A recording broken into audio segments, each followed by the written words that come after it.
We will not attack Bangladesh because their people fight among themselves. They have many strong parties like BNP, Jamaat Awami League, and NCP.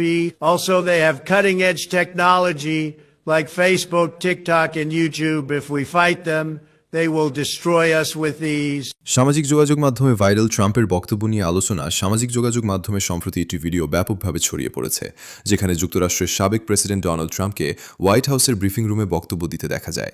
ভিডিওটিতে তার বক্তব্যের সঙ্গে বাংলা ভাষায় subtitle যুক্ত করা হয়েছে, যা দর্শকদের মধ্যে নতুন করে আলোচনা তৈরি করেছে। ভিডিওতে দেখা যায় প্রেস ব্রিফিংয়ের মঞ্চে দাঁড়িয়ে ট্রাম্প বিভিন্ন বিষয় নিয়ে কথা বলছেন। তার পেছনে যুক্তরাষ্ট্রের পতাকা এবং হোয়াইট হাউসের প্রতীক দেখা যায়, যা থেকে ধারণা করা যায় এটি একটি আনুষ্ঠানিক সংবাদ সম্মেলন বা ব্রিফিংয়ের অংশ। ভিডিওটির বিশেষ দিক হলো এতে যুক্ত করা বাংলা সাবটাইটেল। সেখানে বাংলাদেশের রাজনীতির বিভিন্ন দল ও রাজনৈতিক পরিস্থিতির প্রসঙ্গ তুলে ধরা হয়েছে। সাবটাইটেলে দাবি করা হয়েছে যে দেশের কয়েকটি বড় রাজনৈতিক দলের মধ্যে মতবিরোধ ও বিভিন্ন রাজনৈতিক প্রভাবের বিষয় রয়েছে।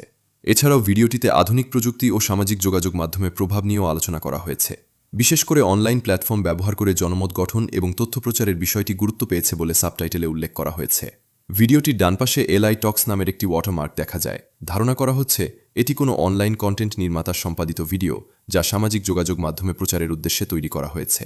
তবে ভিডিওটিতে যুক্ত বাংলা সাবটাইটেল ও ট্রাম্পের মূল বক্তব্যের মধ্যে সরাসরি সম্পর্ক আছে কিনা তা নিয়ে বিভিন্ন মহলে প্রশ্ন উঠেছে। এ কারণে বিষয়টি যাচাই করে দেখার প্রয়োজন রয়েছে বলে বিশ্লেষকরা মনে করছেন। সামাজিক যোগাযোগ মাধ্যমে এ ধরনের ভিডিও দ্রুত ছড়িয়ে পড়ায় অনেক সময় বিভ্রান্তি তৈরি হতে পারে, তাই তথ্য শেয়ার করার আগে তা যাচাই করার আহ্বান জানিয়েছেন সংশ্লিষ্টরা।